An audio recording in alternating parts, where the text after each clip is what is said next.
What if the truth about alien life isn't just a story we've been told, but something we've all been too afraid to confront? Travis Walton's abduction, lost in time and shrouded in mystery, might be the key to unlocking the greatest secret humanity has ever known. It was a cold November afternoon in the remote Apache-Sitgreaves National Forest. Travis Walton and his logging crew had just finished their work for the day, gathering their gear and preparing to head back to town. But as they piled into their trucks, something unusual caught their attention. In the sky, hovering just above the treetops, was a glowing object, a strange, silvery light that pulsed with an eerie intensity. The crew stared at it in disbelief, unsure whether their eyes were playing tricks on them. But as the object grew brighter, their confusion turned to unease. Travis, always the curious one, suggested he would take a closer look.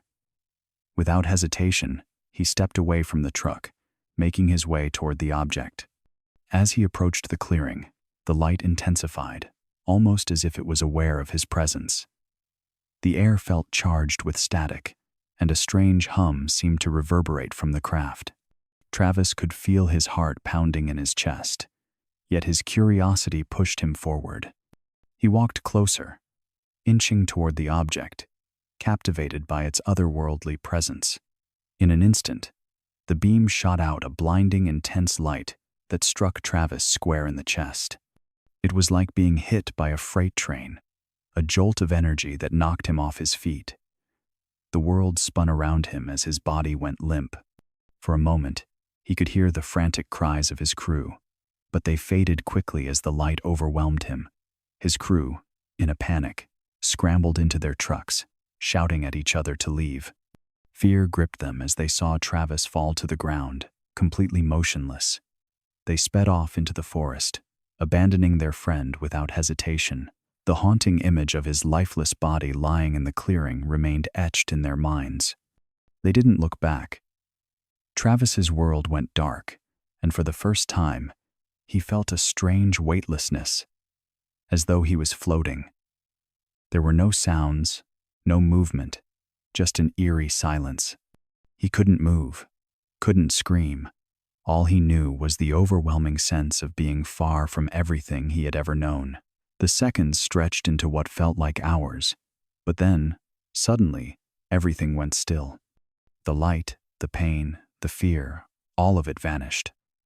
When he finally regained consciousness, it was as if he had awoken from a long, disorienting dream. He was alone, no crew, no truck, no forest, just a barren landscape. But something in his gut told him it wasn't the end. This was only the beginning.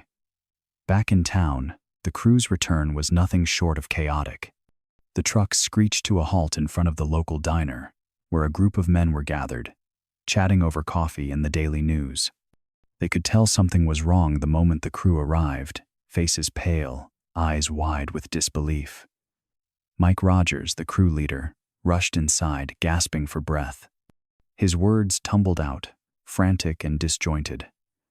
"Travis, he's gone. We saw something. A UFO. It shot him down, and now he's gone." The room fell silent. A wave of confusion washed over the small group, followed quickly by murmurs of disbelief. No one could quite wrap their heads around what Mike was saying. UFOs? It seemed absurd. But Mike wasn't making sense. His crew members nodded silently, their faces ashen, all of them too rattled to speak. They had abandoned their friend in the woods, driven by a mix of fear and panic. But now the weight of what they had done hung over them like a cloud. By the time the news reached the local authorities, it was already growing dark. A search party was hastily assembled, a mix of volunteers and law enforcement, all of them hoping for a quick resolution. They retraced the crew's path to the clearing, but as they scoured the forest floor, they found no sign of Travis. The searchlights cut through the night, but the only thing they illuminated was the dense, silent forest. There were no tracks, no trace of Travis's body, not even his truck. The only remnants left behind were the memories of the crew, the surreal sight of that glowing object, and the vague sense of horror that still clung to their words. As the hours passed, the tension between the search party and the authorities grew. Some questioned the crew's story, too bizarre to be true. They wondered if foul play was involved. Had the men caused something to happen to Travis? Maybe a fight had broken out. Something gone wrong. But no one could find any evidence to support that theory. There were no signs of struggle, no blood, no indications that anything had happened out of the ordinary except for the UFO and Travis's sudden disappearance. By dawn, the search was called off, but the questions remained. Where had Travis gone? How could a man simply vanish without a trace? And why had his crew acted so strangely in the aftermath? The law enforcement officials had their suspicions, but with no proof, they were left to rely on nothing but speculation. Something had happened in that forest, something they couldn't explain, and it had changed everything. But no one knew yet how deep the mystery went, or how far it would stretch. The search for Travis Walton had only just begun, and the truth, wherever it lay, was far from clear. The quiet town of Snowflake, Arizona, which had once been content to stay under the radar of the world, was suddenly thrust into the spotlight. News of Travis Walton's disappearance spread quickly, first across the state, then to every corner of the nation. Local newspapers, eager for the next big story, splashed bold headlines across their front pages. Logger's tale of UFO abduction, missing man, or hoax.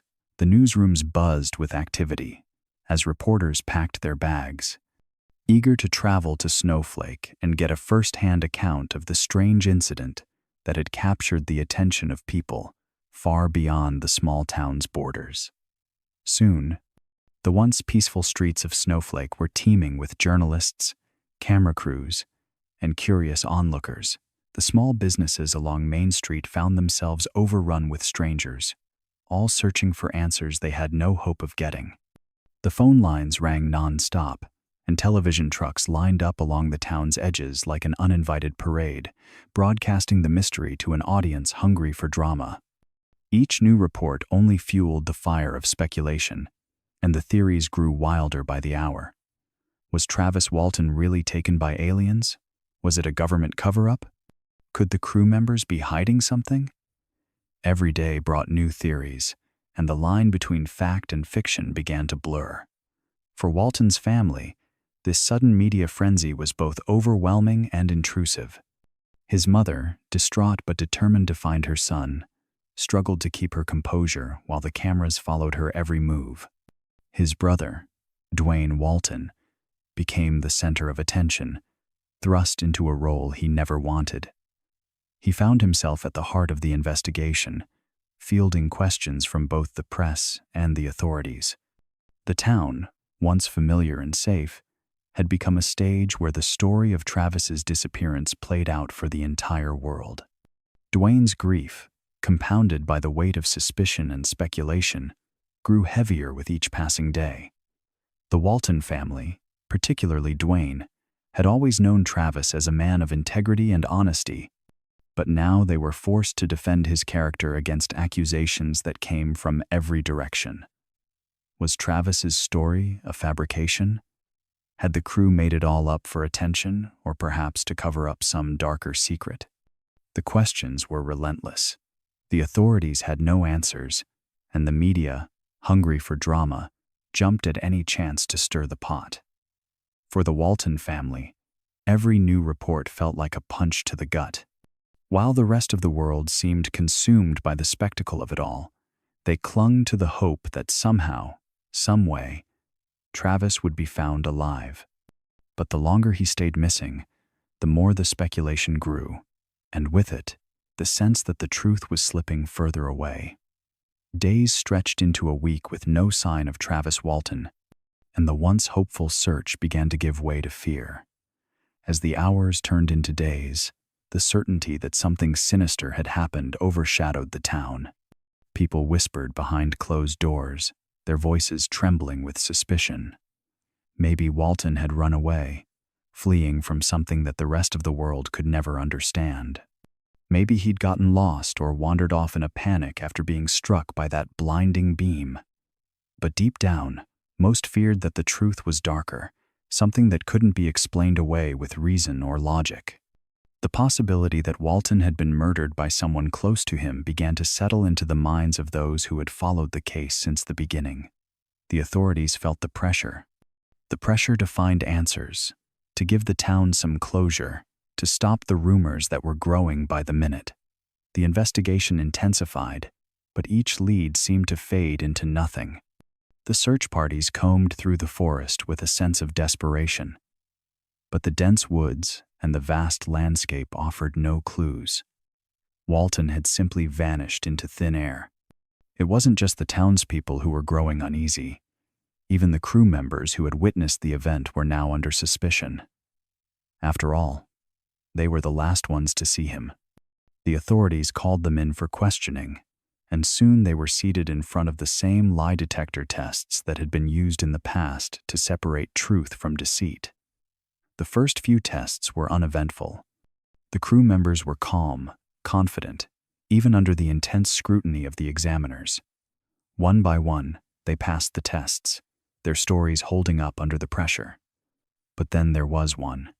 Mike Rogers, the crew leader, sat nervously in the chair, his eyes darting from the examiner's face to the machinery hooked up to his body. When his turn came, the questions began. It wasn't long before the needle on the machine started to jump erratically.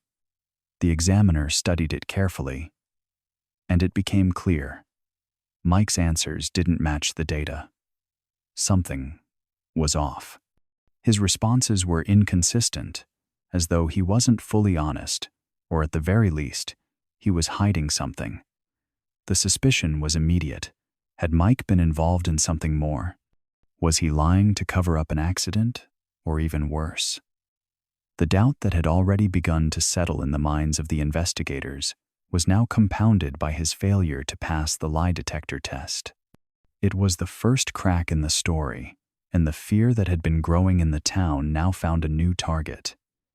If Mike Rogers wasn't telling the truth, what did that mean for the rest of the crew? Were they all hiding something? And most importantly, where was Travis Walton? The mystery deepened, and the town of Snowflake was left grasping for answers that seemed increasingly out of reach.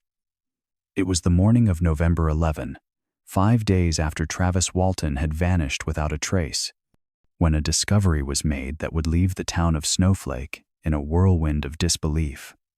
Walton appeared, stumbling along the side of a highway, disoriented and frightened. He was unrecognizable, his face gaunt, his eyes wide with a terror that had never been there before. His clothes were torn, and there was a strange, otherworldly look about him, as if he'd wandered back from some place that didn't quite belong to this world. His return was a miracle of sorts, but it was shrouded in a haunting silence.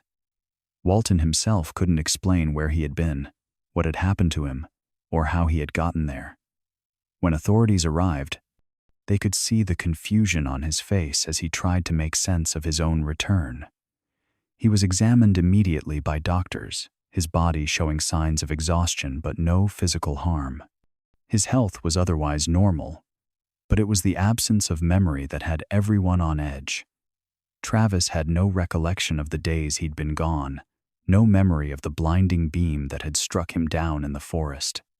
There were no answers, no explanation for the strange disappearance. Just a blank, endless void in his mind. His friends, his family, the town, everyone who had spent days in search of him, praying for his safe return, was left to question what had truly happened. The gap in his memory only deepened the mystery, adding another layer of intrigue to an already bizarre case. The doctors spoke of trauma-induced amnesia, but it didn't explain the fear in Walton's eyes, nor the weight of the silence that surrounded him. He wasn't the same man who had left the forest with his crew, full of life and eager to return home. Something had changed. His presence was unsettling, his voice a little less certain, his movements slower, like someone who had experienced something far beyond the comprehension of ordinary people. As Walton was brought back into town, a mix of emotions flooded the streets: relief, confusion, suspicion. No one could quite believe what had just unfolded. How could a man simply disappear for days and then return with no answers? As the media swarmed once again, flashing cameras and shouting questions, Walton stayed quiet, his mind unable to piece together the events of those lost days. He looked around at the familiar faces of his family and friends, but it was as if they were strangers, a part of a reality he could no longer connect with. What had happened to him? What did he encounter? These questions would haunt the town for years to come, as the mystery of Travis Walton's abduction deepened, unanswered and unresolved. In the weeks following his return, Travis Walton's memory began to return in fragmented pieces. The disorienting haze that had enveloped his mind slowly began to clear, but with it came flashes of vivid, unsettling images that felt more like a dream than reality. He had no control over what surfaced in his mind. At first, it was just the sensation, the feeling of being suspended in space, of floating in an environment that felt both alien and cold. But as time passed, those fragments began to take on more clarity. Walton would speak, albeit in a detached manner, of strange beings he had encountered. He described them as being unlike anything he had ever seen. Tall, with large eyes that seemed to pierce into him, their faces pale and expressionless. There were no immediate answers, just confusion and a deep sense of unease. He recalled feeling as though he was aboard a spacecraft, though he couldn't remember the details clearly enough to confirm what it actually looked like. He spoke of a sensation of weightlessness, of feeling trapped in a place that had no place on Earth. These memories were jumbled and incomplete, as though something or someone had intentionally blocked parts of his recollections. His family and the authorities listened, unsure of what to make of his account. For the most part, Walton seemed convinced that his experiences were real. The look in his eyes, the tone of his voice, all suggested that he believed what he was saying. But the details remained hazy, shifting like shadows in the corners of his mind. It was as if he had been shown something, a truth perhaps, but his mind wasn't ready or wasn't allowed to fully grasp it. To test the sincerity of his claims, authorities had Walton undergo a lie detector test. It was a simple enough procedure, but the results were striking. The machine showed no signs of deception when Walton spoke about what he had experienced. His heart rate remained steady, his responses unwavering. He was telling the truth, at least as he understood it. There was no indication that he was fabricating his story, no signs of lying. He believed every word, every terrifying image that had emerged from his mind. Yet, despite passing the test, the details remained a mystery. The experience, whatever it had been, was so far beyond the realm of human understanding that it left Walton unable to piece together the truth in a way that made sense. The more he tried to explain, the more questions piled up. Had he been abducted by extraterrestrials? Or was his mind simply playing tricks on him? Were the beings he described products of his fear? Or were they something real, something that had crossed the boundaries of human perception? The first glimpse of the truth had been uncovered, but it was shrouded in uncertainty, leaving Walton and everyone who had followed his story still in the dark. As Travis Walton's memory continued to return in sporadic bursts, he began to describe with more clarity the beings he had encountered. They were not like anything he had ever seen before, nor like anything he could have ever imagined. He spoke of their height, tall, imposing figures that stood at least a foot or more above the average person. Their skin was pale, almost translucent in the strange light, and their features were otherworldly. Their eyes, large and unblinking, seemed to take in everything. They were dark, glossy black, with no whites to them, just enormous, all-encompassing pools of shadow. It was the eyes that haunted him most, the way they seemed to pierce directly into his soul, studying him. as though they were learning something about him he could not understand. Walton's description of the beings was consistent over time. He spoke of their strange, fluid movements, as if they were gliding rather than walking. Their faces lacked expression, and yet there was something unsettling about their stillness. They weren't human.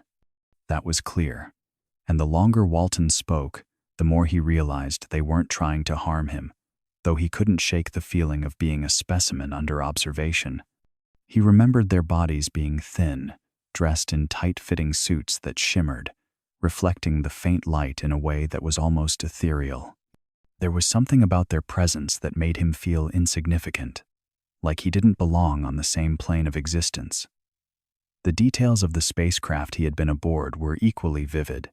He described the interior as having a metallic sheen, with walls that seemed to hum with energy. There was no clear distinction between rooms. Everything appeared to be open and connected, like one vast chamber. He recalled being placed on a table that seemed to respond to his body automatically, adjusting to his position. It felt medical in nature, but not in any way he had ever known. He could not recall all the procedures, but there were moments where sharp sensations overwhelmed him. He remembered feeling disoriented, as if something was happening to his body, something he couldn't understand, something that left him with the uncomfortable sensation that he was being studied, perhaps even experimented on. Yet, despite the unease, Walton did not feel physical pain, only confusion and disorientation. When he tried to make sense of it all, his mind would often return to the being's strange stillness, the sense of quiet control they exuded. They weren't hostile, but neither were they kind. It was as if they were neutral observers, far removed from the emotions and fears that plagued humans. He had become nothing more than an object of interest to them, a subject for their study, and the very notion of being helpless in their presence felt more isolating than any physical confinement could. The public's reaction to his account was one of mixed fascination and skepticism. While some found themselves captivated by the vividness of his descriptions, others dismissed his story as a product of an overactive imagination or a traumatic delusion. His credibility, once intact, now rested on the edge of public opinion. The more Walton spoke, the more divided people became. Some believed in his story with unwavering conviction, while others continued to question his every word, dismissing the possibility of extraterrestrial life as mere fantasy.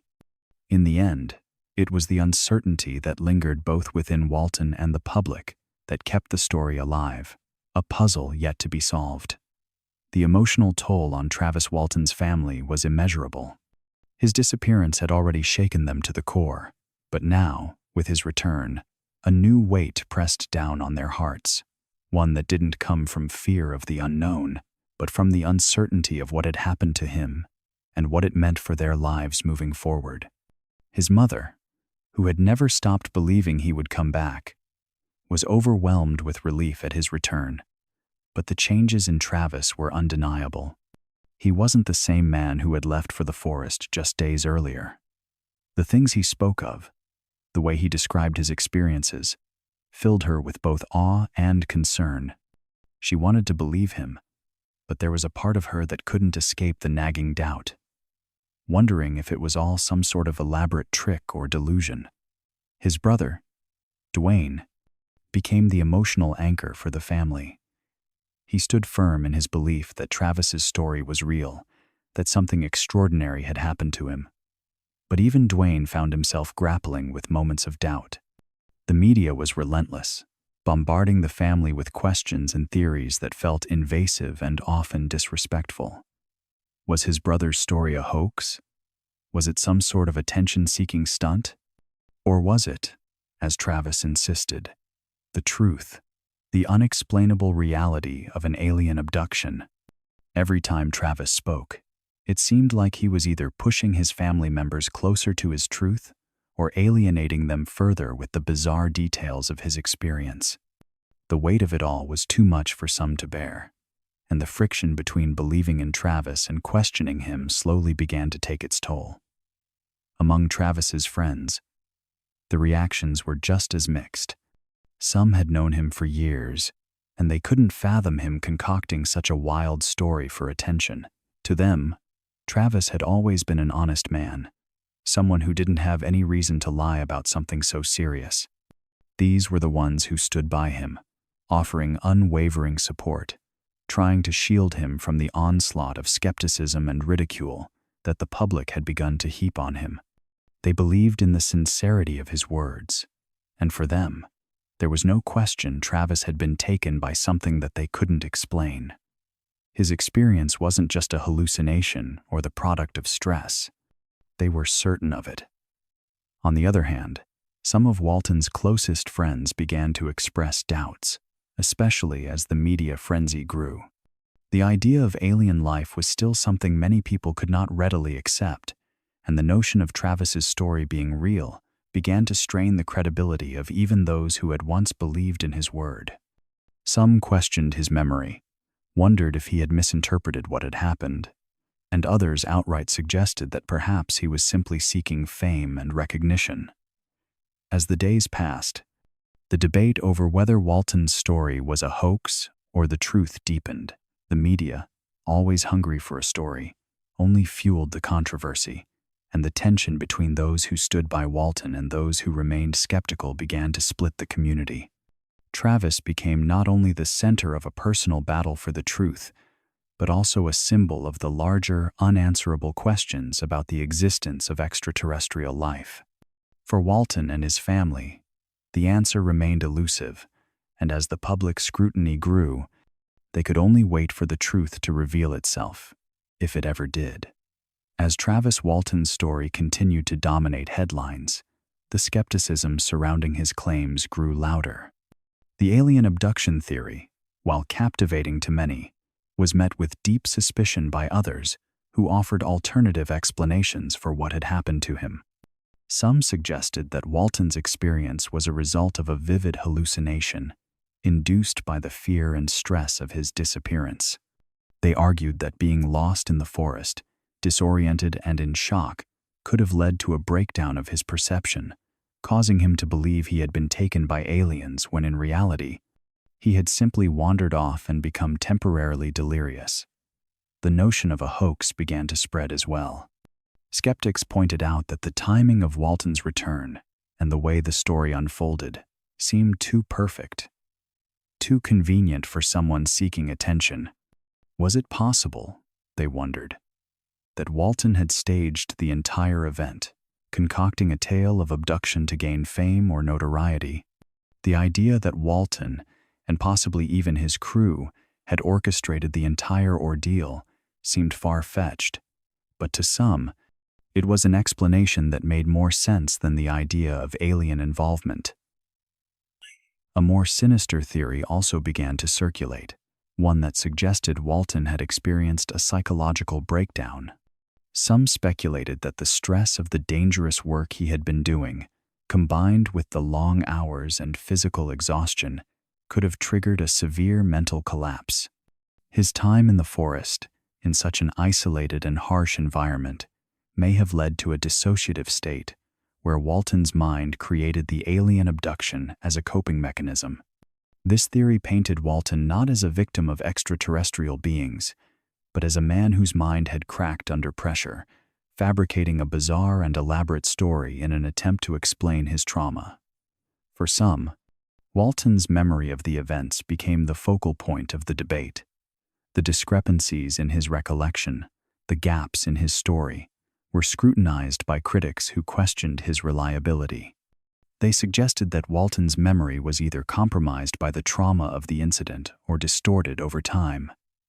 Others speculated that he had been brainwashed, perhaps by an unknown force or even a government agency. They wondered if the bizarre symptoms Walton described were the result of some kind of psychological manipulation or mind control.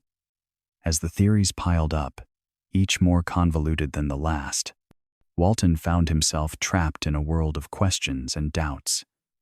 The skepticism was deafening, and while some continued to stand by him, convinced that his story held the key to understanding something greater. Others saw it as nothing more than a desperate attempt to make sense of a terrifying experience.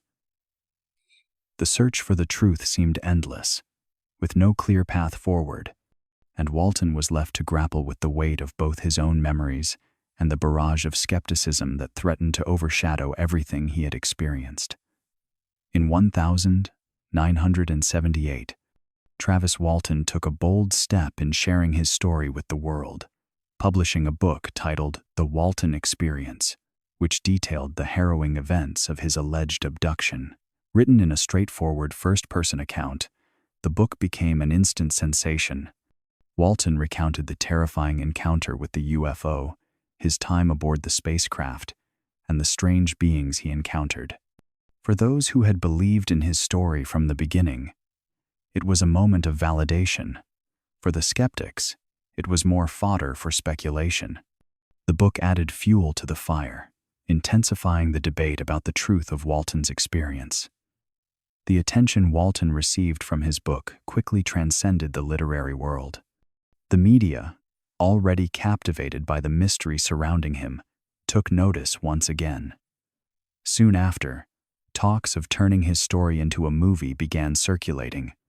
In 1993, Fire in the Sky, based on Walton's book, hit theaters. Directed by Robert Lieberman, the film brought the chilling events of Walton's abduction to the big screen, dramatizing the moments of fear and uncertainty he had lived through. The movie, while dramatized for cinematic effect, depicted Walton's tale of being snatched by a UFO and taken aboard a spacecraft, complete with disturbing medical procedures, alien beings, and vivid imagery of his time in the unknown. The film brought Walton's experience to a wider audience, cementing his place in the UFO lore of the 20th century. Audiences were both captivated and disturbed by the visceral depiction of his abduction, with many finding themselves questioning what they had just seen. The movie was a box office success, but it did little to clarify the confusion that surrounded Walton's account. The dramatization of the events only raised new questions, particularly about how much of the experience had been embellished or altered for the sake of entertainment. While Walton maintained that the film was a faithful representation of his experience, skeptics pointed to the dramatized elements, questioning whether the story had been twisted to fit Hollywood expectations. In many ways, Fire in the Sky intensified the divide between those who believed Walton and those who did not. The film presented a larger-than-life narrative that was impossible to ignore, but it also invited further skepticism. Critics of Walton's story argued that the movie's sensationalism cast doubt on the authenticity of his claims, turning what could have been a factual account into a piece of fictionalized entertainment. Meanwhile, those who believed in his experience saw the film as another form of validation, even if some elements were exaggerated for dramatic effect. The release of both the book and the film ultimately transformed Walton into a figure of intrigue and controversy. While his experience continued to be questioned, it also found a permanent place in the cultural conversation about UFOs, abductions, and the unknown. But for Travis Walton, the journey had only just begun, as he would continue to defend his story, one that had sparked as much doubt as it had fascination. In the aftermath of his abduction, Travis Walton's life was not only marked by public scrutiny, but also by a series of psychological evaluations aimed at determining whether his experience could be explained by trauma, delusion, or something more. As the media and skeptics continued to scrutinize his account, experts began to examine Walton's mental state, questioning if his vivid memories of alien beings in spacecraft could be a product of a traumatic experience, psychological breakdown, or perhaps even a subconscious fabrication. The evaluation process was not just a matter of understanding the incident. It was also about figuring out how Walton's mind had processed the event. Psychological experts delved into the potential effects of stress, trauma, and even the psychological pressures of being the subject of such intense public and media attention. Some argued that Walton's recounting of the abduction could be a result of a dissociative event triggered by the fear and terror of the unknown. Others suggested that the strain of coping with the bizarre and overwhelming nature of the experience could have led to a delusion, where Walton's mind filled in the gaps with elaborate, surreal memories of beings and events he couldn't otherwise explain. The process of psychological analysis, however, did little to provide a definitive answer. Some evaluators leaned toward the possibility that Walton had experienced a breakdown brought on by the trauma of the event, and that his memories were the result of his mind trying to make sense of something it couldn't comprehend. Others remained convinced that Walton's experiences were genuine, citing the consistency of his recollections across multiple interviews and the results of lie detector tests, which he had passed, showing no signs of deceit or fabrication. Yet, despite his honesty and sincerity, the nature of the event being taken aboard an alien spacecraft made it difficult for the general public and experts alike to come to terms with. The psychological analysis of Walton also shed light on how his life had been irrevocably altered. No longer just a quiet man living in the rural woods of Arizona, Walton found himself thrust into the spotlight, a figure caught between the disbelief of skeptics and the unwavering faith of believers. The impact on his personal reality was profound, as he struggled to reconcile the abduction with the life he once knew. The memories, despite the questions surrounding their authenticity, began to shape his identity in ways he never imagined. Walton had become a symbol not only of the UFO phenomenon, but also of the human experience's encounter with the unknown, a living testament to how one's life can be transformed by an encounter that lies beyond the comprehension of science, reason, and society. For Walton, the psychological journey was as intense and lasting as the physical one, as he learned to navigate the complexities of public attention, personal trauma, and the shifting landscape of belief. His life would never be the same again, as the alien event remained an integral part of his reality, one that could not be easily explained or forgotten. The Walton case had a profound impact on the world of UFO research, attracting attention from dedicated investigators who sought to uncover more about the strange encounter in the Apache-Sitgreaves National Forest. Skeptics had dismissed the incident as a hoax or a misunderstanding, but for those in the UFO research community, Walton's abduction represented a potential breakthrough. The area where Walton had been taken became the focal point of their investigations, with researchers eager to uncover any trace of the unexplained phenomenon that could corroborate Walton's account. What they found would only fuel further speculation and intrigue. In the surrounding area, investigators discovered unusual electromagnetic anomalies, particularly in the area where Walton's crew had first encountered the glowing object in the sky. Instruments designed to detect electromagnetic fields and radiation picked up readings that were far higher than what would be expected in a typical forested area. The presence of these anomalous readings could not be easily dismissed. These were not random fluctuations. They were concentrated near the exact spot where Walton had disappeared, and the intensity of the anomalies was unlike anything seen in the region before. These discoveries were not without significance. Electromagnetic anomalies were often associated with UFO sightings and abductions, with many believers in the phenomenon arguing that extraterrestrial craft might emit unique electromagnetic fields that are detectable by sensitive equipment. The fact that Walton's abduction site appeared to have such unusual readings added a layer of credibility to his story. The UFO researchers were quick to share their findings, arguing that they provided strong evidence that something out of the ordinary had occurred on that fateful night in November.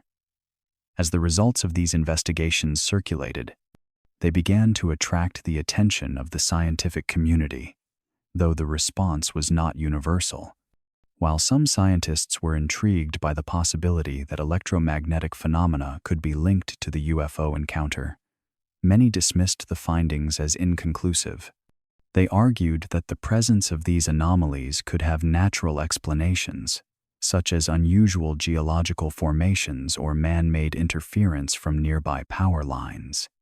Despite this skepticism, the findings marked a turning point in the way the scientific community began to view the UFO phenomenon.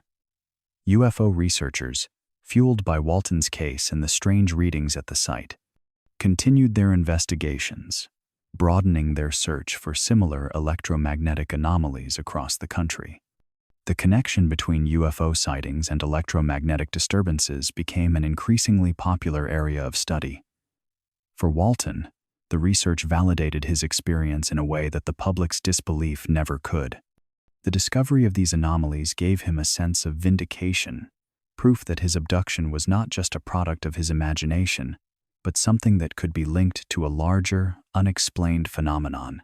The investigation into the electromagnetic anomalies, though inconclusive, further entrenched Walton's place in the larger narrative of UFO encounters and opened a door for future scientific inquiry into the strange events that had forever altered his life.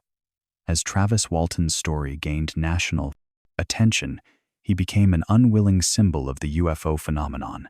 His experience, now regarded by many as one of the most well-documented and widely discussed alien abductions, placed him at the center of a growing movement within the UFO community. Walton, once a simple logger, was now recognized as the man who had been taken by extraterrestrials and returned with a story that would shape the discourse surrounding alien encounters for years to come. The UFO community embraced Walton with open arms. He attended conferences, participated in panel discussions, and became a frequent guest at gatherings where others who claimed similar experiences could find solace in his presence. In a world where people were often shunned or ridiculed for sharing such extraordinary stories, Walton's credibility, supported by his lie detector test results and the electromagnetic anomalies discovered near the abduction site, made him a beacon of hope for those seeking validation. He shared his experience with fellow abductees, finding common ground with those who had similar, albeit different, accounts of alien encounters. It was a form of community that transcended skepticism, providing comfort for those who had often been dismissed as liars or mentally unstable. As a result, Walton became both a hero and a target. To the believers, he was a living testament to the reality of UFO abductions, a proof of concept in the face of overwhelming public doubt. They rallied around him, offering support and encouraging him to continue speaking out, regardless of the personal toll it had taken on his life. But for the skeptics and critics, Walton was a figure to be torn down. They viewed him as a fraud, a man whose experience was either fabricated for attention or the result of psychological delusion. His every word, every interview, was scrutinized, dissected, and dismissed as evidence of a hoax. Walton's newfound prominence in the UFO community brought with it an enormous amount of scrutiny. His personal life became an open book, with critics pouncing on any inconsistencies or ambiguities in his recollections. They would pick apart his story, questioning the validity of his memories, pointing out contradictions, and calling into question the entire premise of his abduction. They accused him of seeking fame and fortune by perpetuating a tall tale, capitalizing on a vulnerable public's fascination with extraterrestrial life. Despite the harsh criticism, Walton remained steadfast in his belief. He continued to attend UFO conferences, sharing his story with those who would listen. He found comfort in the supportive community, but the weight of the public's harsh judgment took its toll. The more Walton engaged with the UFO community, the more polarized the reaction to his experience became.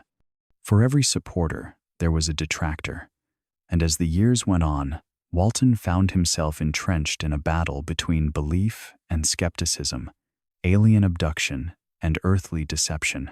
His journey was far from over, and with each new encounter, he faced the challenge of reconciling the truth he held within himself with the world that seemed determined to question it.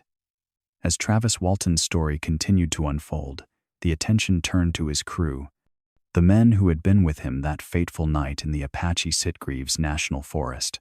Initially, they had kept their accounts to themselves, caught between the pressure of their own experiences and the weight of public scrutiny.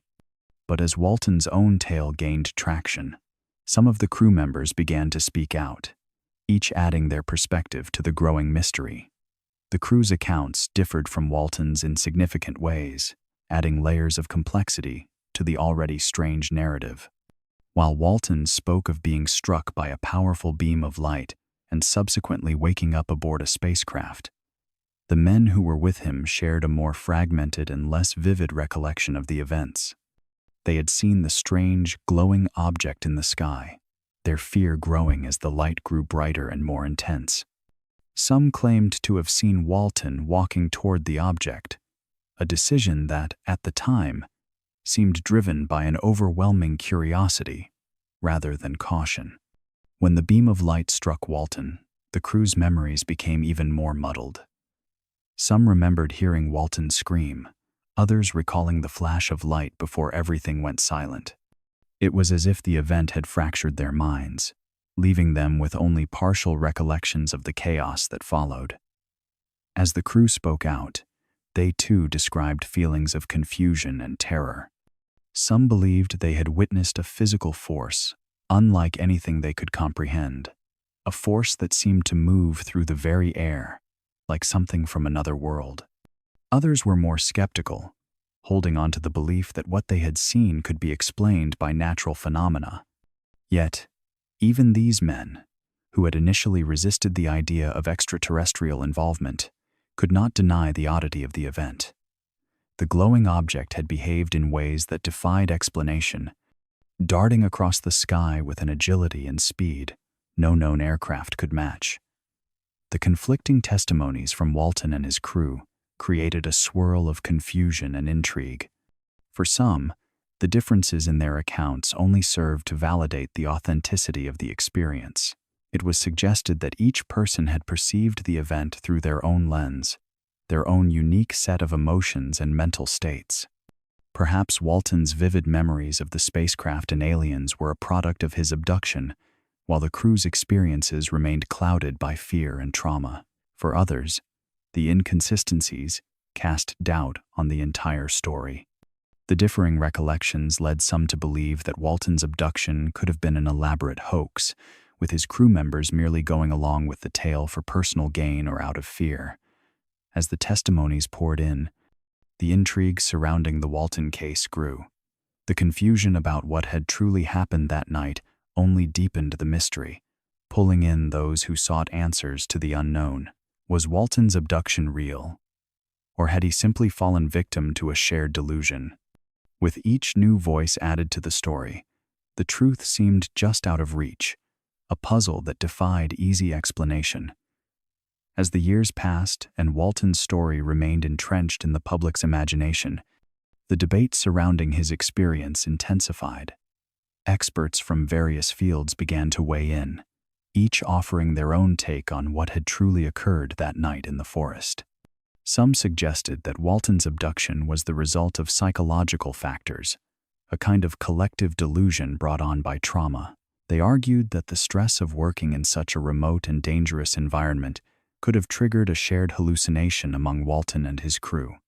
Perhaps the beam of light that Walton described was simply a figment of his imagination, born from the shock of an accident or some other physical anomaly.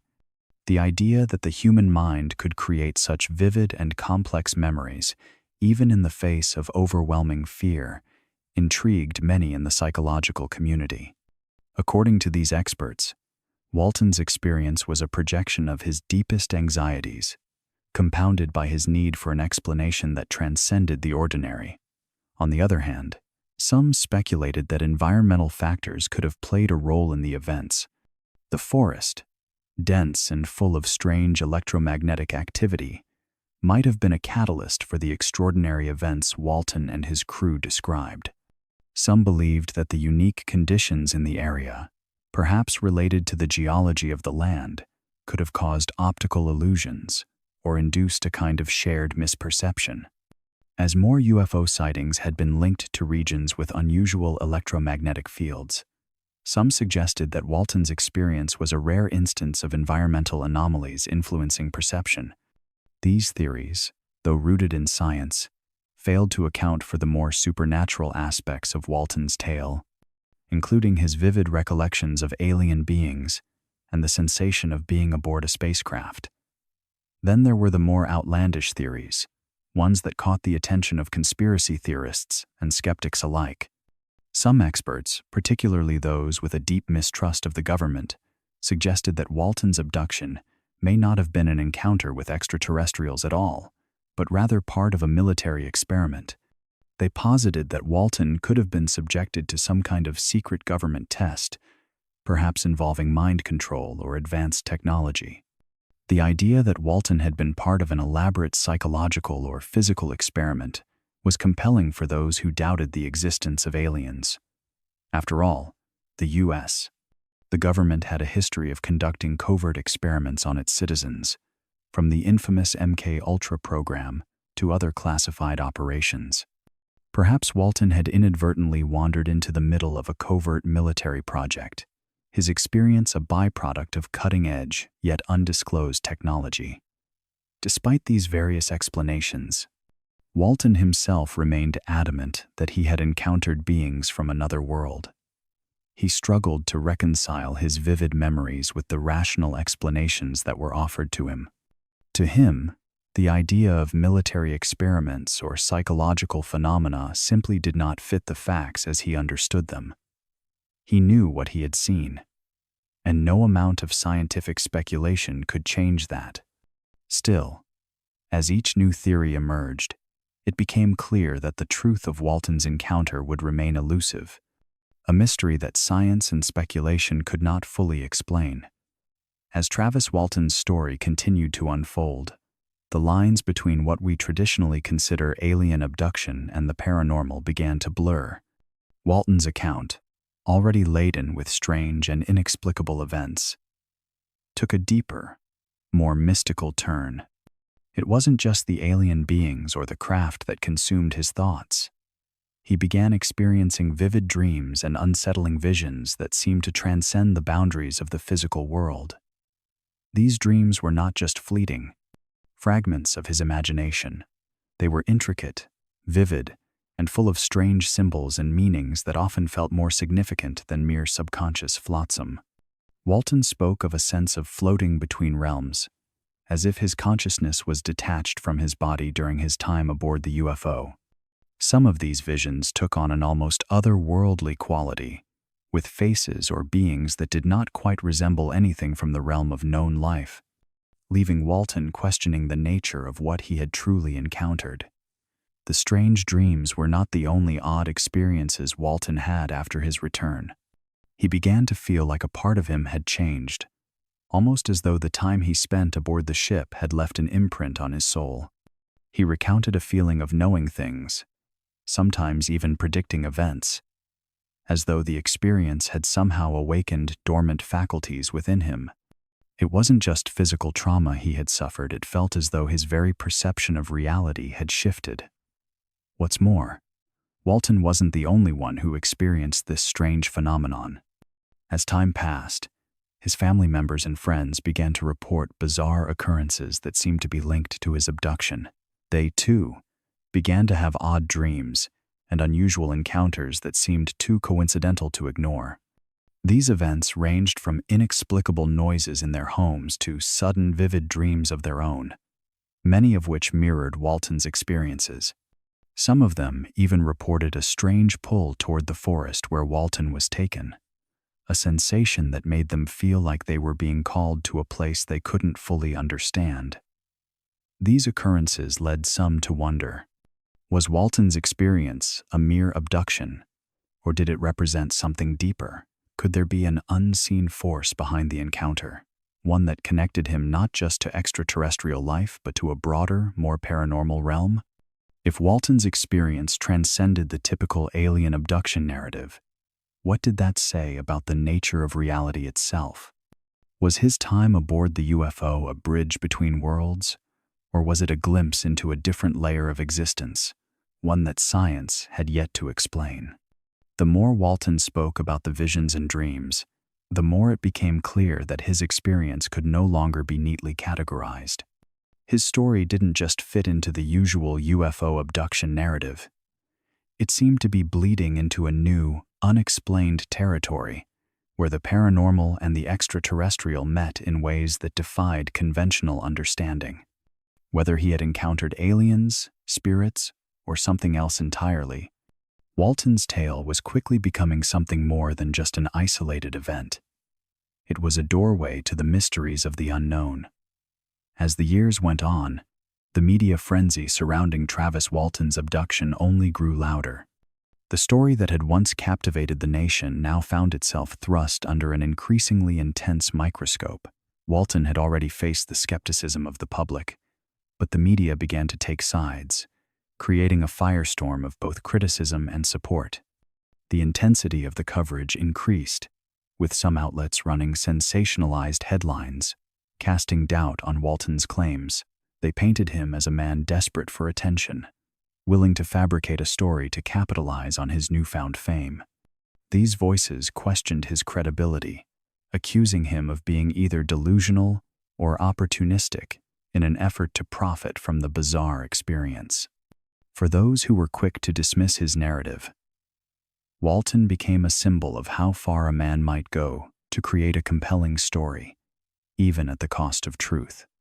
But for every skeptic, there was a passionate group of supporters who rallied around Walton, defending him as a man who had experienced something that defied logic. Some saw him as a victim, not of a hoax, but of an extraordinary event that couldn't be explained by current science.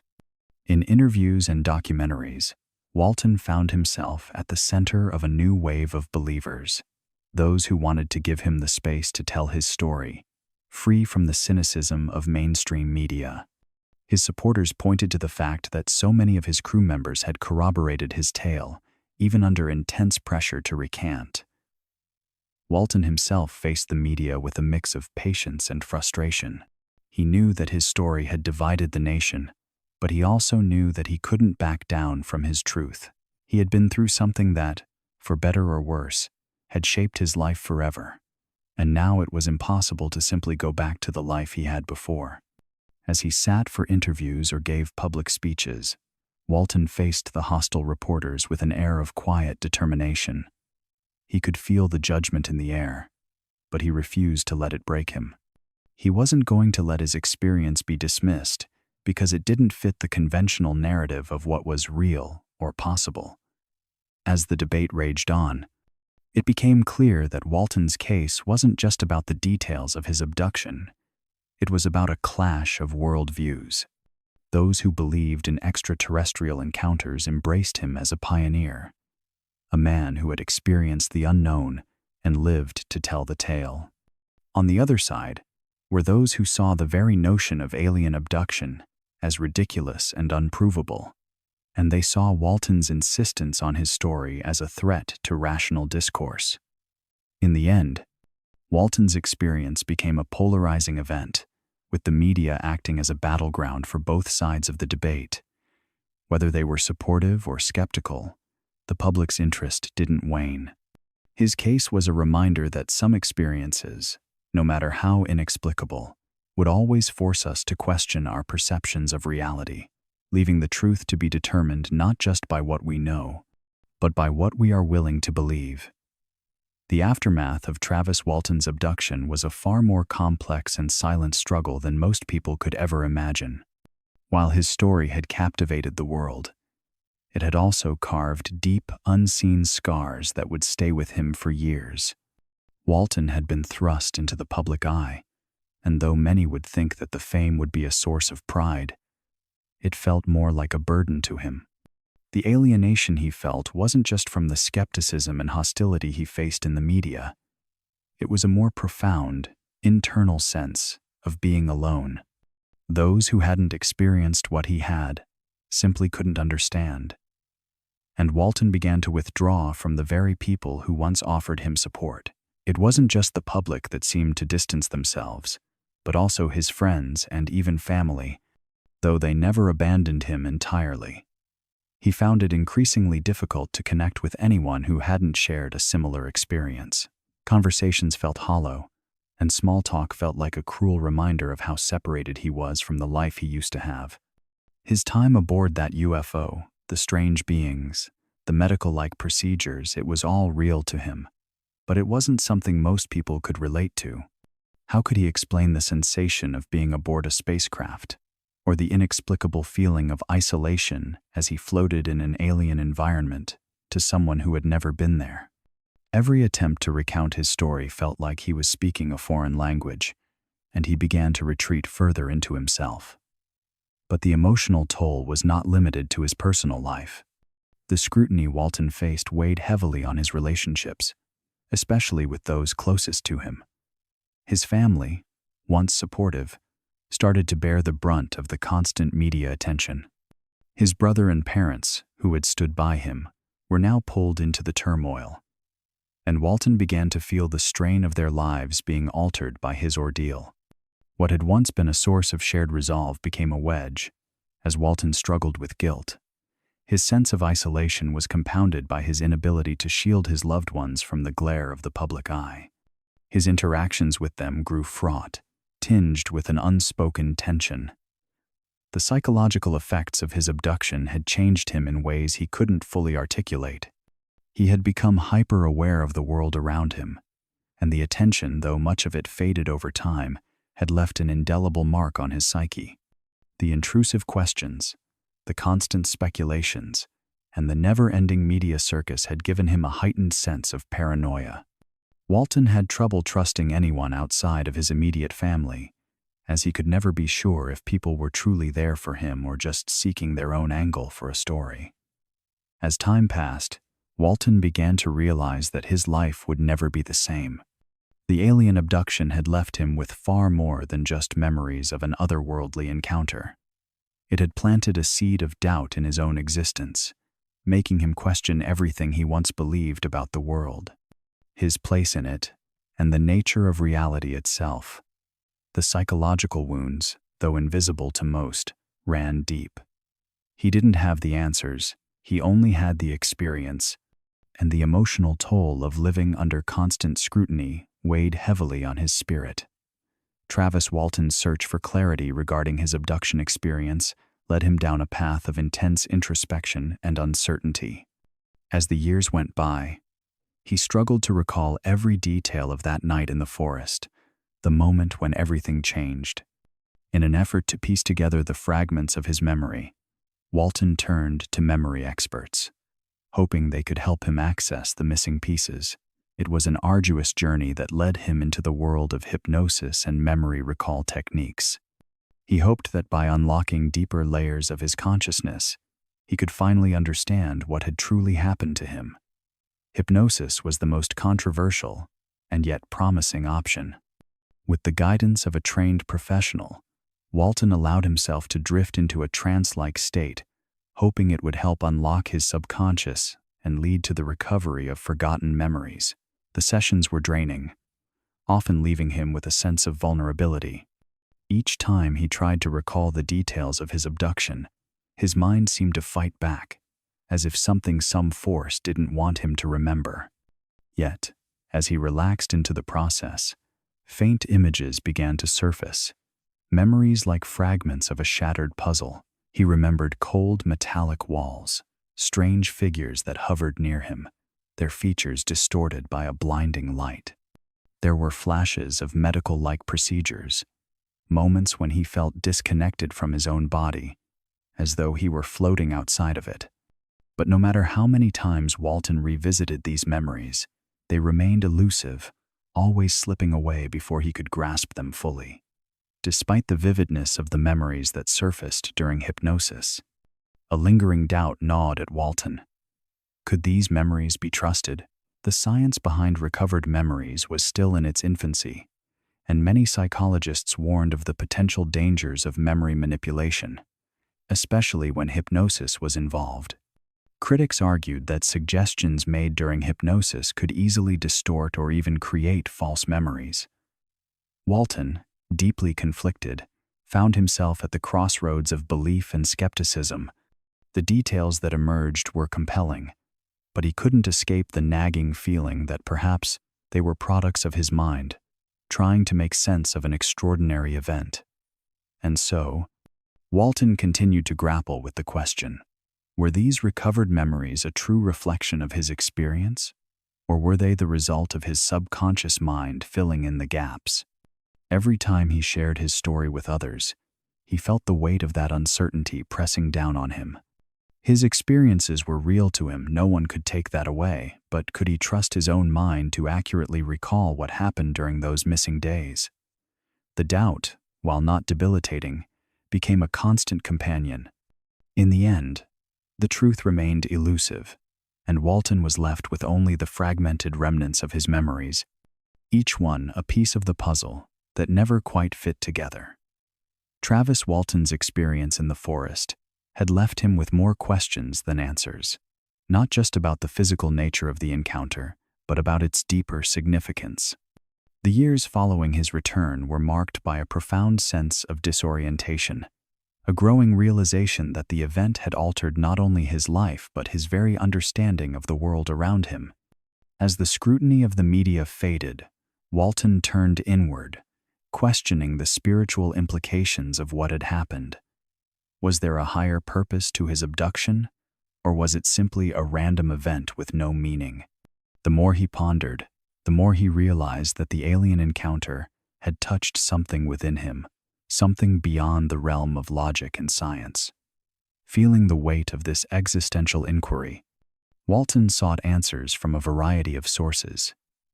He reached out to religious leaders, hoping to find solace in the familiar frameworks of faith.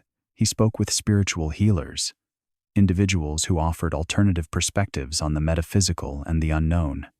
These conversations were often uncomfortable, challenging the beliefs Walton had held for most of his life. He was forced to confront the possibility that what he had experienced wasn't just a random incident, but a moment of cosmic significance, a kind of awakening to a larger truth. As he ventured deeper into these spiritual teachings, Walton began to explore the idea that his abduction might have had a purpose. He wondered if he was chosen for this experience, perhaps as a witness to something beyond human comprehension. Was his encounter with the unknown meant to be a bridge between humanity and a greater cosmic reality? The more he explored these possibilities, the more his perspective shifted from one of victimhood to one of responsibility. If he had been chosen, what did that mean for his life going forward? What was the greater message he was meant to share? This search for meaning led Walton into a period of deep self-reflection. He found himself re-evaluating the choices he had made, the way he had lived his life before the abduction, and the way he approached the world now. The answers were not easy to find, and they often led to more questions. Yet, this journey brought him a kind of peace, a sense that, while he might never fully understand what happened to him, he could use the experience to grow and evolve. In many ways, Walton's spiritual journey was not just about the alien encounter itself, but about the broader quest for purpose and understanding that it ignited.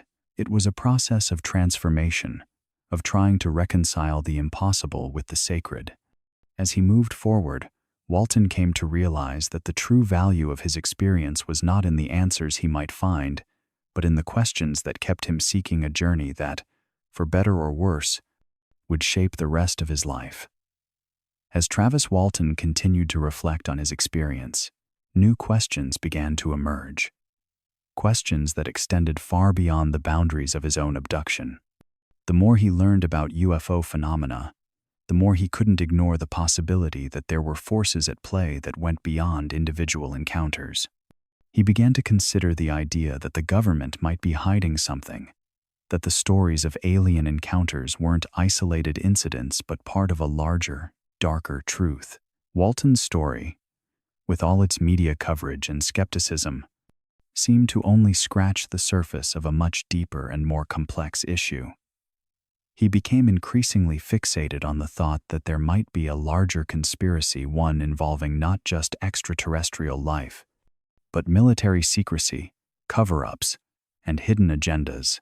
There were countless rumors, whispers from insiders, and bits of fragmented information that suggested the government had knowledge of alien life. even if it was never made public. Walton couldn't help but wonder, if the truth was out there, why was it so carefully concealed? Why were UFO sightings and encounters dismissed so quickly, treated with such disdain? His own experience, in a strange way, had opened his eyes to the possibility that everything he had been told, everything the public was told, might not be the whole truth. As Walton delved deeper into the idea of government cover-ups, the complexity of his situation grew. He started to question whether he had unknowingly stumbled upon something much larger than his own personal experience. Could it be that the government was actively suppressing evidence of extraterrestrial life, perhaps for fear of societal upheaval or military advantage? The more he researched, the more questions he had.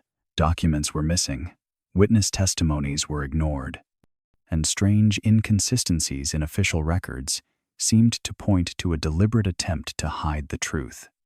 The notion of a government conspiracy added a new layer to Walton's story, one that made his experience feel less isolated and more like part of a larger puzzle. It wasn't just about him anymore. It was about the world's relationship with the unknown, with extraterrestrial beings, and with the military-industrial complex that might be hiding this knowledge from the public. If the government had knowledge of alien encounters, what other details were being concealed? What was the true nature of the military's involvement in UFO phenomena? As Walton's curiosity grew, so did the weight of the burden he carried, one not only of personal experience, but of a responsibility to uncover what was hidden from the public. This growing awareness changed the way Walton looked at everything.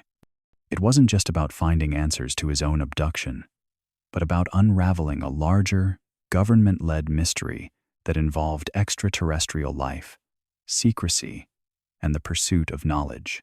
With every step forward, Walton realized that the story he was telling wasn't just his own. It was part of a much bigger narrative that had yet to be fully revealed.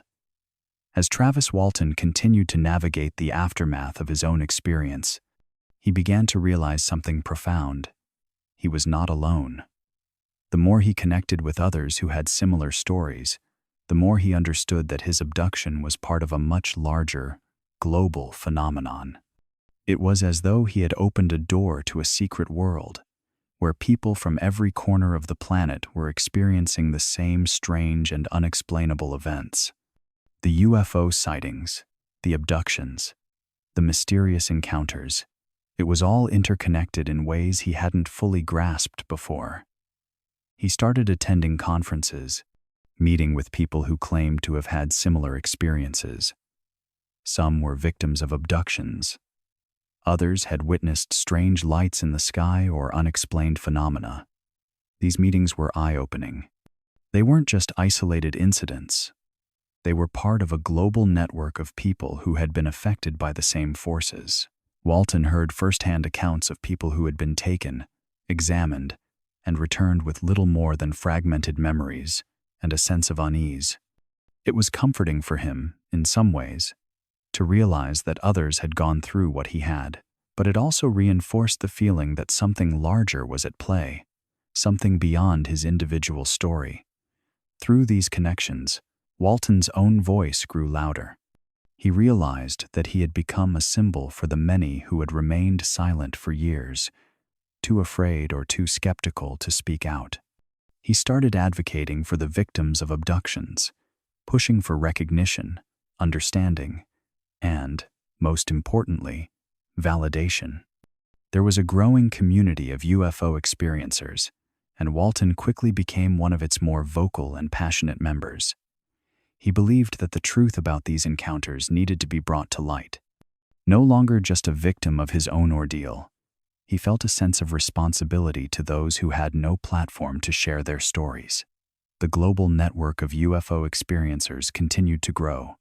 People who once felt isolated began to find solidarity and support, forming groups where they could share their experiences and, more importantly, find comfort in knowing they weren't crazy. This collective effort was something Walton had never expected, but now deeply believed in. The network wasn't just about seeking answers to the abductions. It was about building a community of people who had been marginalized, mocked, or ignored for far too long. Walton found strength in the voices of those around him. Together, they spoke not only for themselves but for all those who had been abducted, who had seen UFOs, or who had been subjected to the silence of the mainstream world. As their voices grew louder, so did the call for acknowledgement. An acknowledgement that their experiences were real, valid, and deserving of attention. Walton understood now, more than ever, that his personal story was not just an isolated incident. It was a piece of a much larger puzzle that continued to unfold across the globe. The intense media attention that surrounded Travis Walton's abduction story began to take a toll on every aspect of his life. What initially seemed like a chance to seek justice and bring attention to a hidden truth soon transformed into a legal and financial nightmare. As Walton's story gained momentum, so did the lawsuits and legal battles. He found himself fighting not only for his credibility, but for his very livelihood. The public scrutiny and the widespread skepticism about his abduction led to multiple defamation suits, and Walton was forced to defend his narrative in court. His once quiet, rural life was now tangled in a web of legal documents and courtroom drama. The pressure was unrelenting. Legal fees mounted rapidly, draining his savings as he worked to protect his name and validate his experience. The costs associated with the numerous lawsuits and the constant demand to prove his story were staggering. What had been a once peaceful existence began to crumble beneath the weight of the ongoing legal battles. With every court appearance and every new accusation, Walton's personal life was strained. His relationships with family and friends began to suffer as well. The emotional toll, compounded by the financial strain, left him feeling more isolated than ever. The world that had once believed in his story now questioned everything. The media, ever hungry for sensational stories, added fuel to the fire. They seized upon Walton's financial struggles, turning his debts and the costs of defending himself into a major point of contention. The press, which had once eagerly covered his abduction and subsequent return, now mocked his financial hardships. The public was quick to judge, painting Walton as a man whose story, once credible, had now become a burden both personally and financially. It seemed that no matter what Walton did, his every move was scrutinized, dissected, and often ridiculed. Despite the mounting pressures, Walton remained determined. His belief in his story never wavered, but the constant fight to maintain his integrity in the face of legal challenges was draining. He often found himself wondering if the cost of seeking the truth had been too high. Still, he pushed forward, knowing that, for him, the stakes had always been more than just personal. They were about exposing a larger truth about the phenomenon he had lived through, one that could potentially change the way humanity viewed the universe. In the end, Walton's financial troubles were not only the result of the lawsuits but also the toll the experience had taken on his life. The battle to defend his truth came at a steep price, one that he never could have predicted when he first shared his story with the world.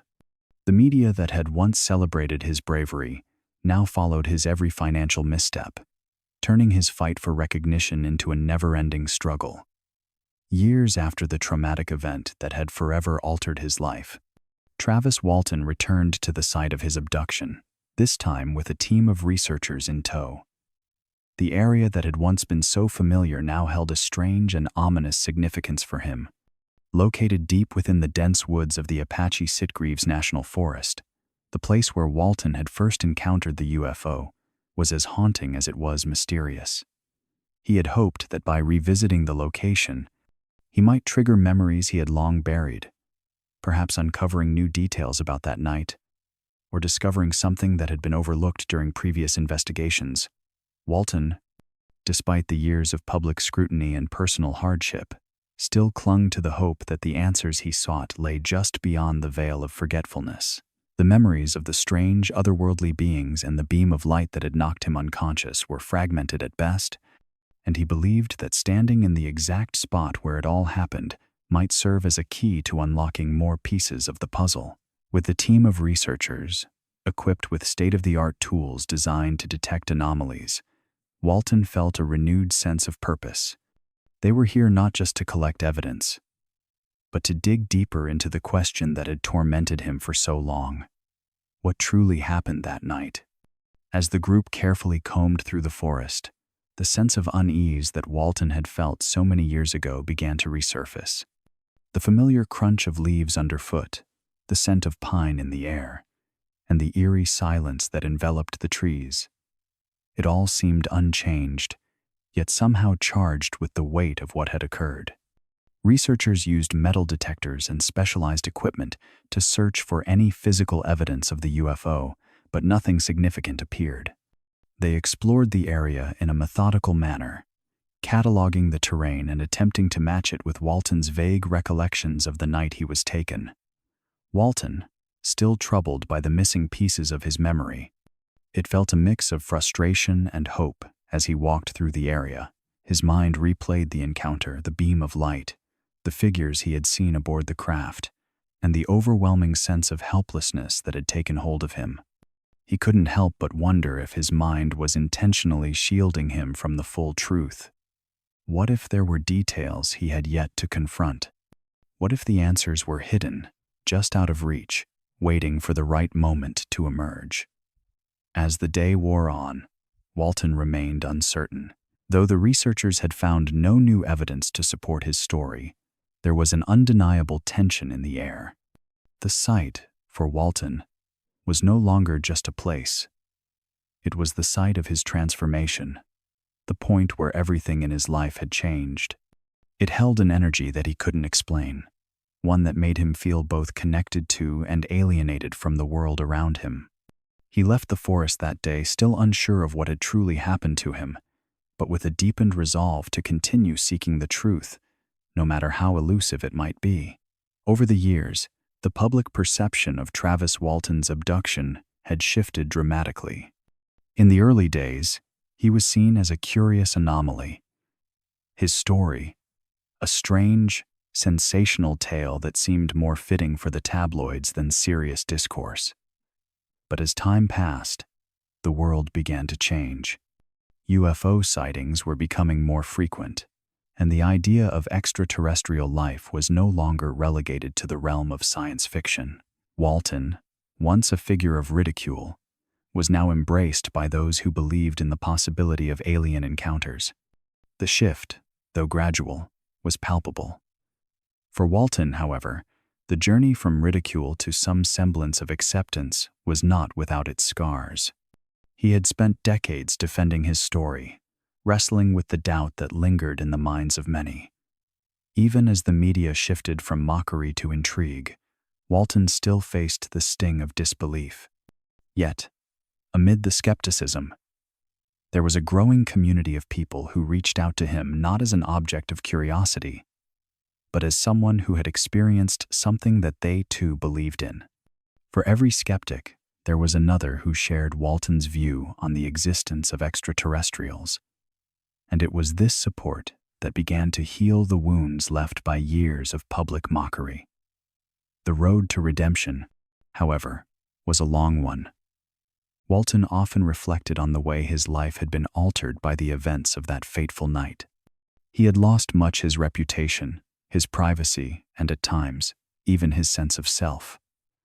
But through it all, there had been a quiet shift within him, one that allowed him to see the experience in a new light. He had gone from a young man thrust into a whirlwind of disbelief to someone who had come to terms with his own reality. There was a deep, undeniable truth in the experiences he had endured, and though they were impossible to fully explain, they were his. And that, he realized, was enough. The process of finding peace with his experience was not an easy one. At times, Walton still grappled with the weight of his memories, the unanswered questions that lingered in the recesses of his mind. But he had come to accept that some things could not be explained, that not all mysteries would be unraveled in his lifetime. Redemption, for Walton, did not mean convincing the world of the truth. It meant finding peace within himself. He had spent years seeking validation from others, but the real breakthrough came when he realized that the only validation that truly mattered was his own. The years of public scrutiny had not broken him. Instead, they had forged a quiet resilience, one that allowed him to embrace his place in the larger narrative of the unexplained. With time, the ridicule became a distant memory, replaced by the support of those who had once been skeptical, and the satisfaction of knowing that, for all the confusion and hardship, he had remained true to his story. As the years passed, Walton's thoughts on the nature of his abduction evolved. The more he reflected on the encounter, the more questions arose, many of which could never be answered. At first, he had assumed the alien's intentions were clear. An alien species, perhaps curious or simply observant, had taken him. But as he dug deeper into the strange phenomenon, he began to entertain other possibilities. Was this encounter a test, a warning, or perhaps a mere act of observation? The idea that the abduction had some purpose beyond his understanding intrigued him. He had always wondered why he was the one chosen from the group. Walton had initially believed it was an isolated incident, that his abduction was random. But as time wore on, that explanation felt inadequate. He pondered whether the beings who took him had selected him for a specific reason. Maybe it was his background, his personality, or his very existence. What if they were testing humanity's reaction to the unknown? Perhaps the encounter was their way of gauging our species' potential, or maybe it was a more elaborate way of observing Earth from a distance. Another theory that took root in Walton's mind was that the abduction had been a warning, a message that humanity had yet to decode. Could it be that the aliens knew of something humanity wasn't yet aware of? Were they trying to warn us about our future, or perhaps about the consequences of our actions? The more Walton read, listened, and spoke with other experiencers, the more he became convinced that the aliens had a deeper purpose. Maybe their interest in Earth was more than just scientific observation. Maybe, like us, they understood the fragility of life and wanted to intervene before it was too late. As he spoke with others who had similar experiences, Walton's theories continued to evolve. He found himself questioning the motives behind the encounters, particularly as he read about other abductions, patterns of behavior, and connections between various alien species. Were they all linked? Was there a larger agenda at play, one that stretched across the vast reaches of space? Some of the accounts he encountered seemed to suggest that the aliens weren't simply visitors from another world, but part of a broader, more intricate plan. Whether that plan was benign or sinister remained an open question.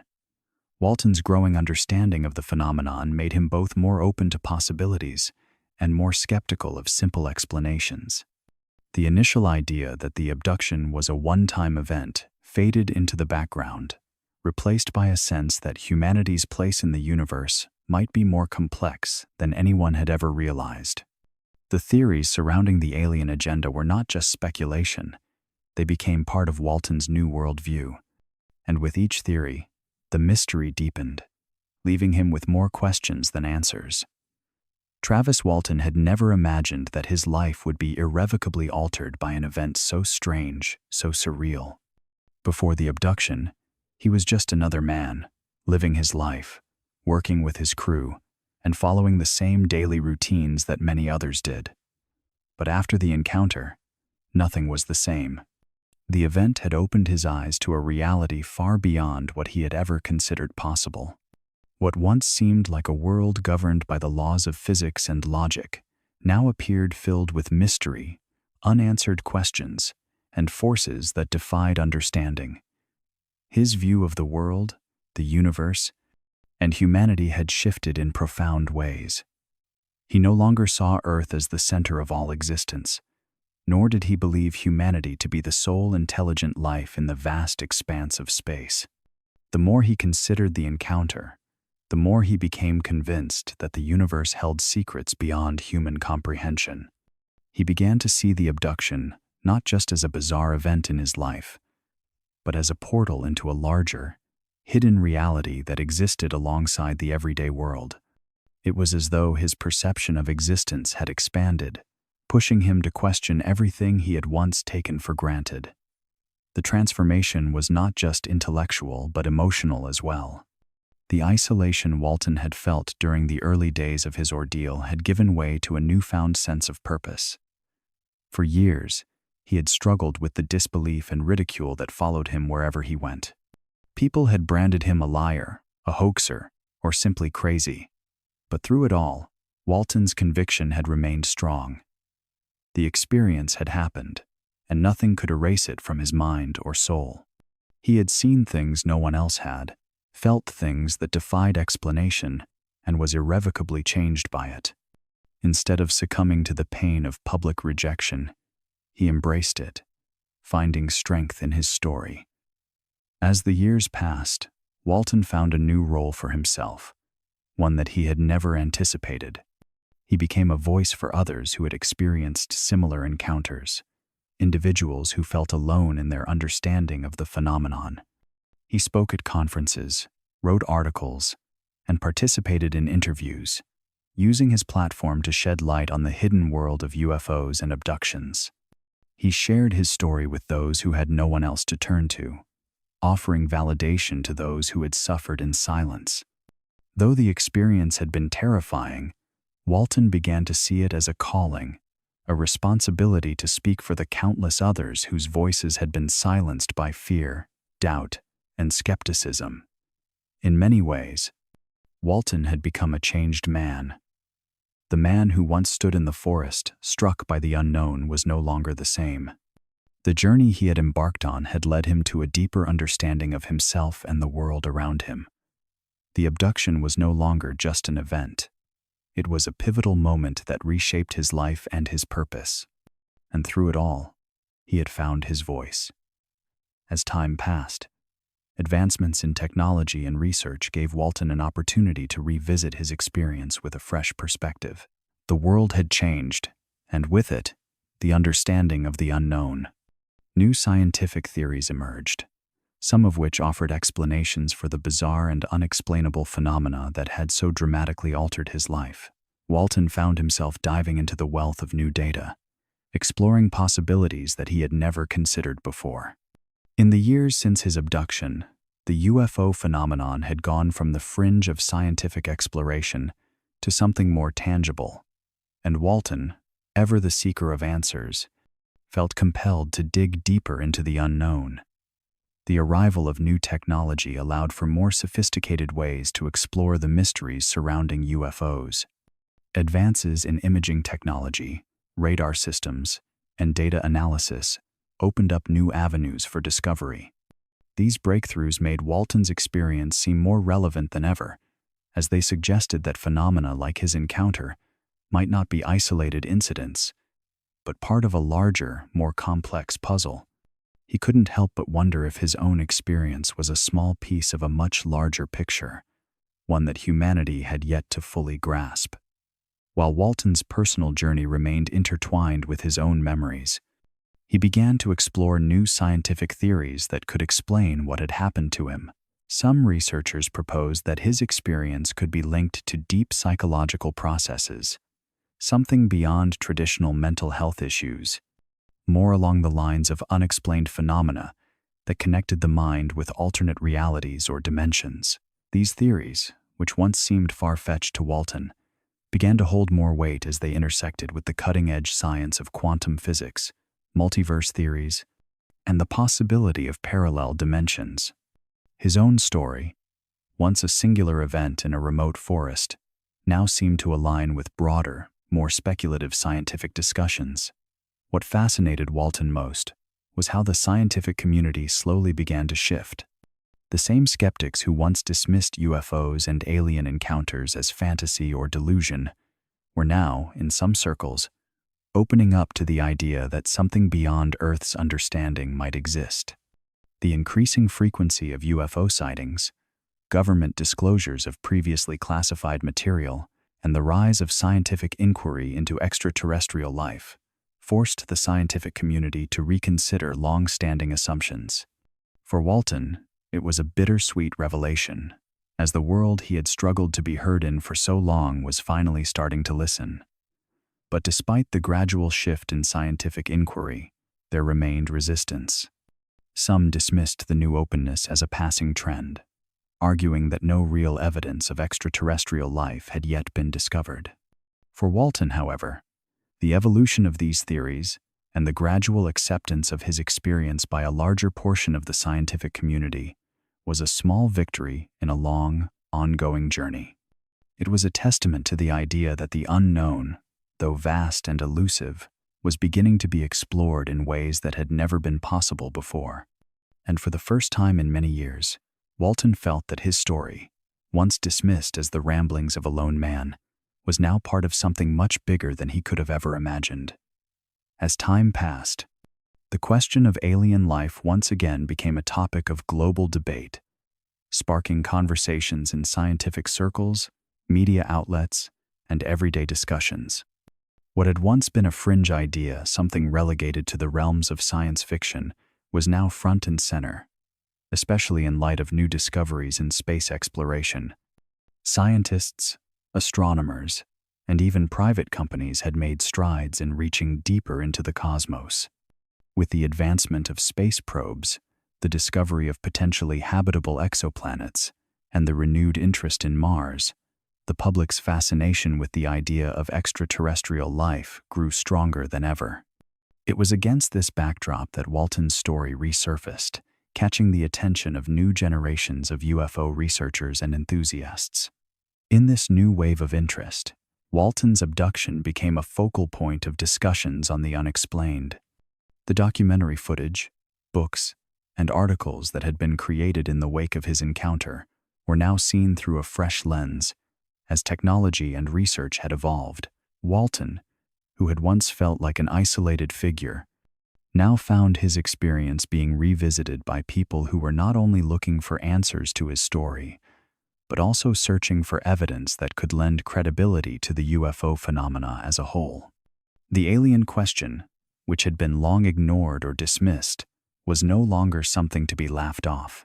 There was a serious, sustained effort to uncover the truth about UFOs and the possibility that we were not alone in the universe. For Walton, the resurgence of interest brought a sense of validation but also new challenges. The public's view of him had evolved from ridicule to curiosity, and he became an important figure in a movement that was rapidly gaining traction. As more people became open to the possibility that aliens existed, they turned to stories like Walton's, seeing them not as isolated incidents, but as part of a broader phenomenon.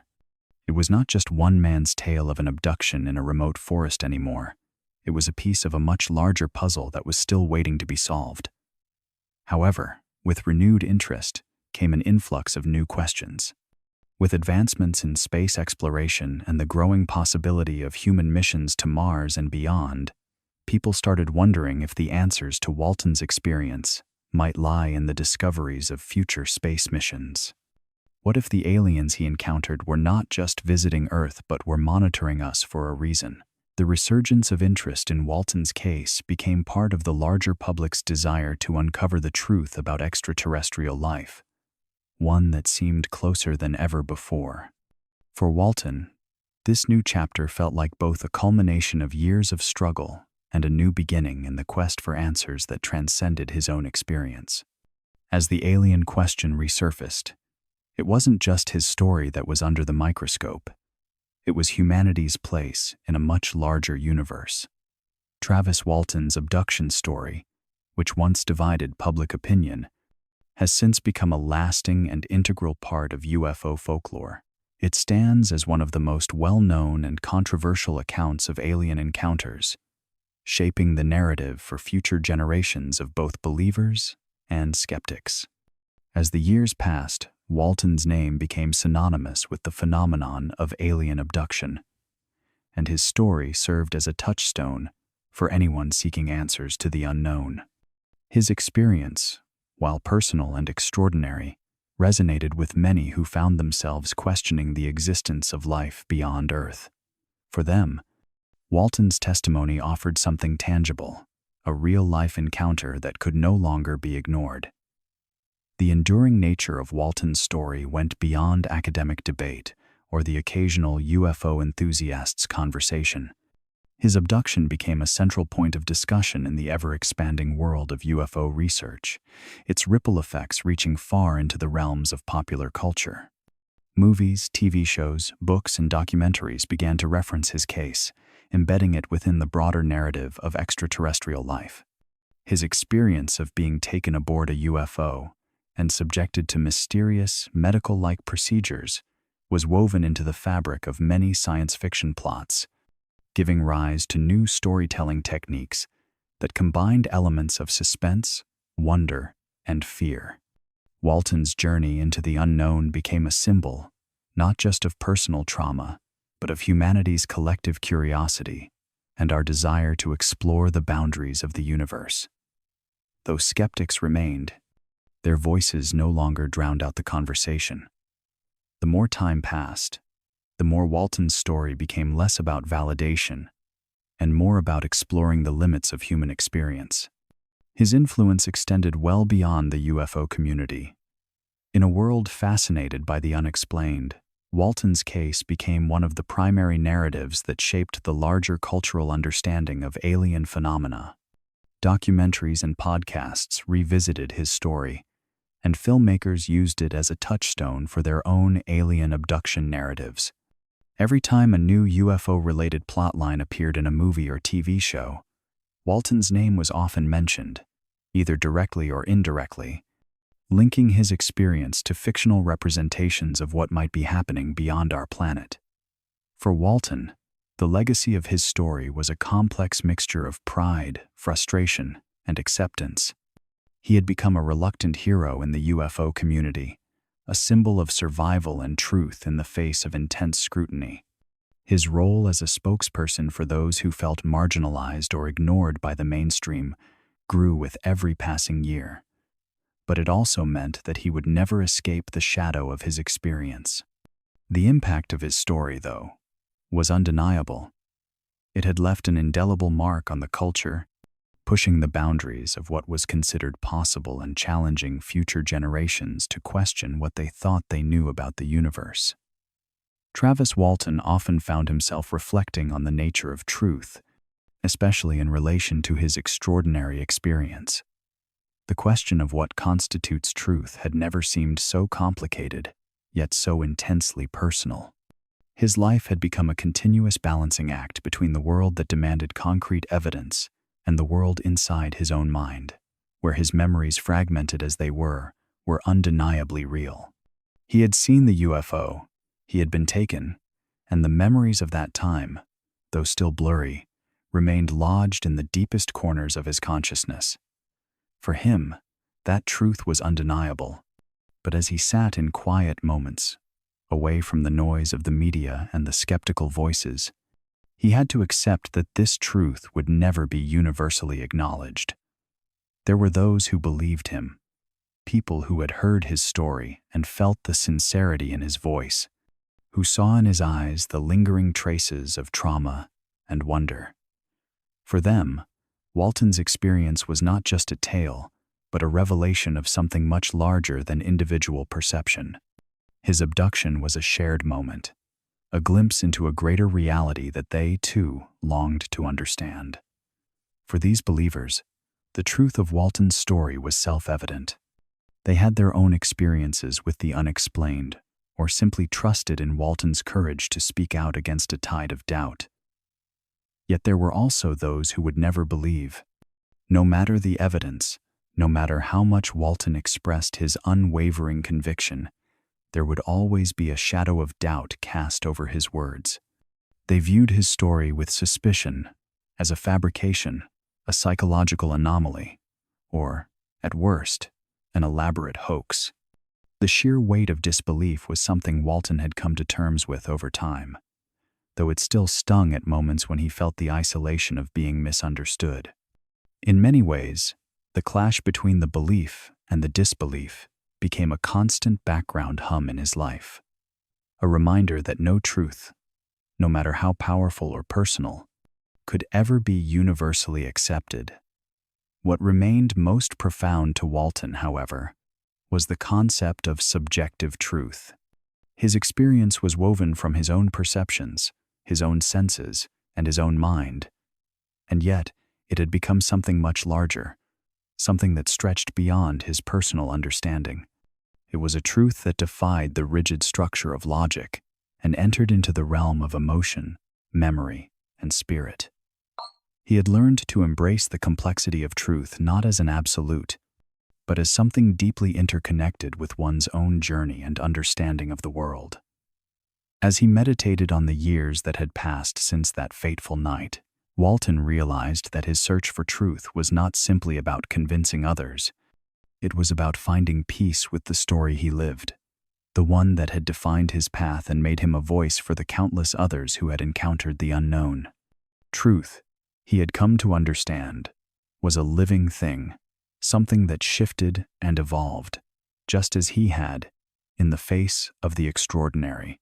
Travis Walton sat quietly, his mind drifting over the years since his abduction. As much as he had tried to understand what happened to him, the answers remained elusive, just out of reach.